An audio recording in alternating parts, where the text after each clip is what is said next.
રાજકોટમાં જયંતી સરધારા પર થયેલા હુમલા પર હંસરાજ ગજેરાનું નિવેદન। આગામી સમયમાં સમાજના વડીલો સાથે બેઠક કરી સમાધાનિક વલણ દાખવાશે। અગાઉ ખોડલધામ અને સરદારધામ સાથે જોડાયેલા પાટીદાર અગ્રણી હંસરાજ ગજેરાનું નિવેદન। ખોડલધામ અને સરદારધામ બંને સંસ્થાઓનું ડેવલપમેન્ટ મેં જોયું છે। જ્યારે આ પ્રકારની ઘટના બને ત્યારે બે પ્રકારના વ્યક્તિ જોવા મળે છે। શુભચિંતકો હશે તે સમાધાનની પહેલ કરશે, રાજકીય રોટલા શેકનારા વ્યક્તિઓને મુદ્દો મળી જશે।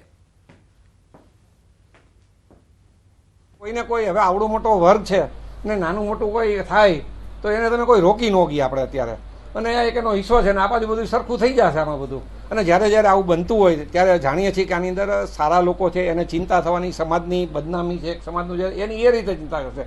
રાજકીય લોકો છે એ આની ઉપર દોષ કરશે, ઓલો ઓની પર દોષ કરશે, એવું બધું બનવાનું છે આ બધું। અને સમયાંતરે વળી ભૂલાઈ જાય ને વળી પાછું સમાજના ગ્રોથ માટે બધા વિચારતા છે। સુરતમાં ગટરનું ઢાંકણું પડતા બાળકીનું મોત નીપજ્યું। પરિવારજનોનો સુરત મનપા પર મોટો આરોપ। મનપા તંત્રની બેદરકારીથી મોતનો સ્વજનોએ આરોપ મૂક્યો। ડિંડોલીના ચેતનનગરમાં ઘટના બની। આ વિસ્તારમાં ડ્રેનેજનું કામ ચાલતું હતું, ત્યાં ગટરના ઢાંકણા ખુલ્લા મૂક્યા હતા। આ વિસ્તારમાં બાળકો પણ રમી રહ્યા હતા, જ્યાં એક જ પરિવારની બે દીકરીઓ પર ગટરનું ઢાંકણું પડ્યું, જેમાં 2 વર્ષની દીકરી બહાર નીકળી ગઈ હતી, પરંતુ 5 વર્ષની ભાગ્યશ્રીના માથામાં ગંભીર ઈજા થતાં તેનું મોત થયું। વળી બાળકીને બચાવવા એક વ્યક્તિએ પણ પ્રયાસ કર્યો હતો, જેમાં તેને પણ પગમાં ફ્રેક્ચર થયું હતું। આ મામલે ડિંડોલી પોલીસે તપાસ હાથ ધરી છે। છોકરીઓ રમતા રમતા એ લોકોએ ઢાંકણા મૂકી ગયેલા તો આજુબાજુ म्हणजे કોને પબ્લિકને કહીને નહીં ગયેલા છે કે તમે અહીંયા અમે મૂકીએ છીએ, તમારા છોકરાઓને સાચવજો। તો તા ઢાંકણા પાસે છોકરી રમતી રમતી તા ચાલી ગઈ, 2 છોકરીઓ, એક 5 વર્ષની છે, એક 3 વર્ષની છે। તો બેઓ બહેનો હાથે તા રમતા હતા। રમતા રમતા પછી નાની છોકરી નીકળી ગઈ, મોટી છોકરી નીકળવા ગઈ તો એના ઉપર પેલું ઢાંકણું પડી ગયું, તો ત્યાં એમના બ્લડ ચાલુ થઈ ગયું, માથું ફાટી ગયેલું। તો આ લાપરવાહીના વજરથી અમે સિવિલમાં તો લઈ આવ્યા, તો અહીંયા ડાયરેક્ટ એમની ડેથ થઈ ગઈ। હવે આગળ વાત કરીશું શાકભાજીના ભાવ વધારાની।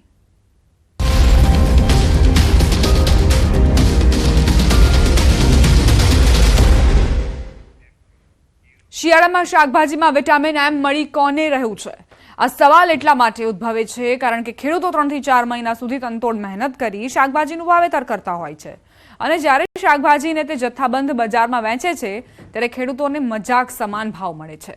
નજીવા ભાવે ખેડૂતોની શાકભાજી ખરીદાય છે। ખેડૂતો દિલ પર પથ્થર મૂકી તે શાકભાજી નજીવા ભાવે વેચી પણ દેતા હોય છે। બીજી તરફ એ જ શાકભાજીના છૂટક બજારમાં ભાવ આસમાને બોલતા હોય છે। જે દૂધી ખેડૂતોએ 2 થી 3 રૂપિયા કિલો વેચી હોય છે, તે જ દૂધી છૂટક બજારમાં ગૃહિણીઓ 15 થી 20 રૂપિયા કિલો ખરીદી રહી છે। રીંગણા જથ્થાબંધ બજારમાં 8 થી 10 રૂપિયા કિલો વેચાય છે, તો છૂટક બજારમાં 30 થી 40 રૂપિયા કિલો વેચાય છે। કોબી 18 રૂપિયાથી 20 રૂપિયા કિલો જથ્થાબંધ બજારમાં વેચાય છે, તો છૂટક બજારમાં 40 થી 50 રૂપિયા કિલો વેચાય છે। સવાલ એ થાય છે કે શાકભાજીના બજારમાં વિટામિન એમ મળી કોને રહ્યું છે?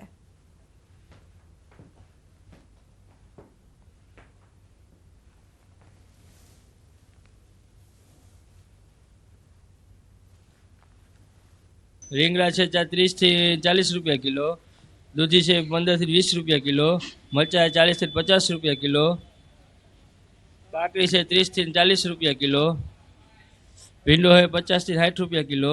નીચામાં દૂધી ને રીંગણા એ હાવ નીચું, એ 2 વસ્તુનો તો હાવ, કોથમરી મેથી એનું હાવ, કોથમીર 4-5 રૂપિયાની કિલો ને 10 રૂપિયા ને 8 રૂપિયા, મેથી 5 રૂપિયા 4 રૂપિયા પૂળ્યું, કોબી 18 રૂપિયા 20 રૂપિયા કિલો। ખેડૂને જો દૂધી હાવ મફતમાં 40 રૂપિયાનું જબલું કોઈ ધણી નથી અત્યારે, 2 રૂપિયાની કિલો, 3 રૂપિયાની કિલો। હા,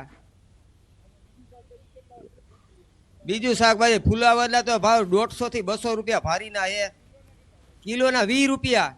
તો ખેડૂને શું હાથમાં આવે? કાંઈ ન આવે હાથમાં। ખેડૂને તો 10 પાણ પાય ને ત્યારે એક ફુલાવાનો દડો થાય ભાઈ। 30 થી 40 લગીના ભાવ છે, ટમેટાના 50 થી 60 સુધી છે, પછી કોબી 30 થી 40 છે। શાકભાજીની બજારમાં ખેડૂતો નજીવા ભાવે પોતાનું શાકભાજી વેચી રહ્યા છે। જથ્થાબંધમાં જે શાકભાજી છે તે ચોકલેટના ભાવે વેચાતું હોય છે, તે જ શાકભાજી છૂટક બજારમાં મોંઘા ભાવે લોકો ખરીદવા માટે મજબૂર બનતા હોય છે। જે રીતના દૂધી છે તે 2 થી 3 રૂપિયા કિલો જે વેચાતી હોય છે, જથ્થાબંધ બજારમાં. જો કે આ જ દૂધી જ્યારે છૂટક બજારમાં પહોંચતી હોય છે, છૂટક બજારમાં વેપારીઓ વેચતા હોય છે ત્યારે 15 થી 20 રૂપિયા કિલો વેચતા હોય છે. જ્યારે ડુંગળીની વાત કરવામાં આવે તો ડુંગળી સહિતના શાકભાજીના ભાવમાં પણ વધારો જોવા મળે છે. સાથે જ રીંગણા છે તે 8 થી 10 રૂપિયા કિલો જે જથ્થાબંધ બજારમાં વેચાતા હોય છે, પરંતુ જ્યારે છૂટક બજારમાં એ જ રીંગણા પહોંચતા હોય છે ત્યારે 25 થી 30 રૂપિયા કિલો પહોંચી જતા હોય છે.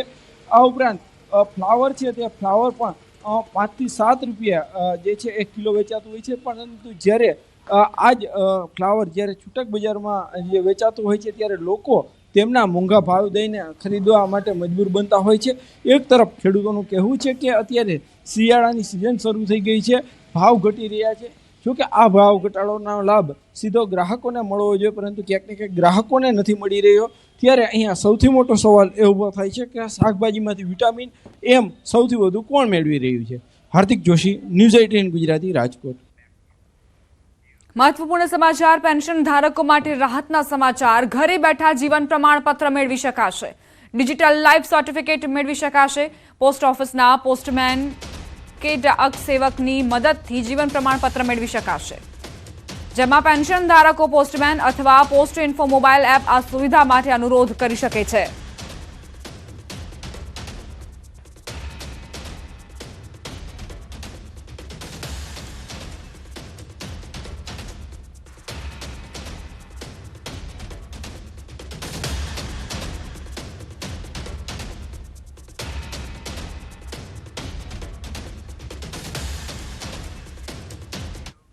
મહત્વપૂર્ણ સમાચાર. જયંતિ સરદારાની પ્રતિક્રિયા આવી રહી છે, સાંભળીશું.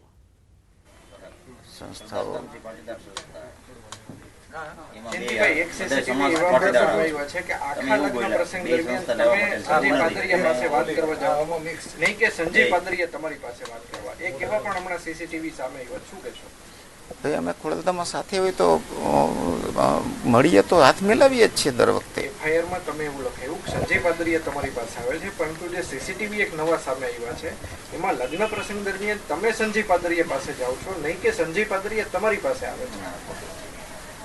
ભાઈ હું ગયો એ ગયો એમાં કઈ આભ નથી ફાટી જતું, અને અમે તો ખોડલધામના દરેક કાર્યક્રમમાં હાથ મિલાવતા જ હોઈએ છીએ. હવે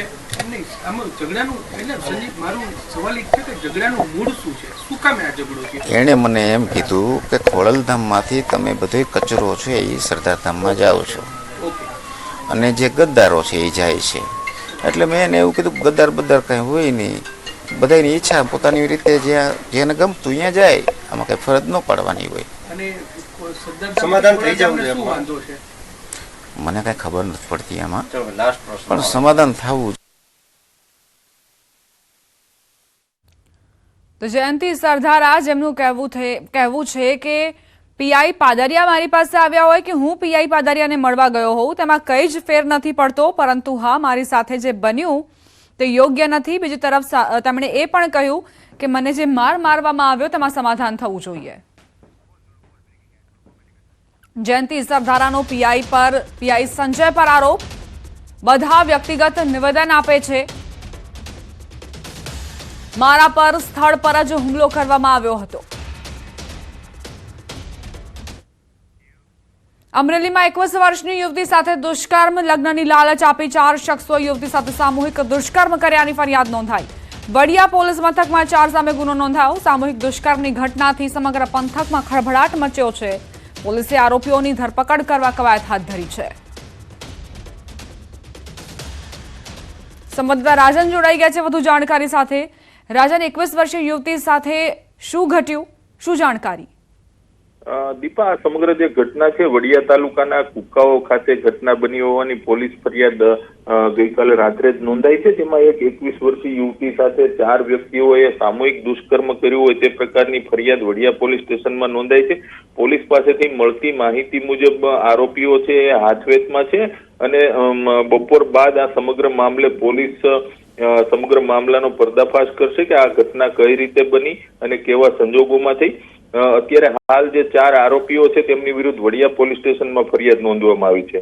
જી દીપા. આભાર રાજન જાણકારી આપવા માટે.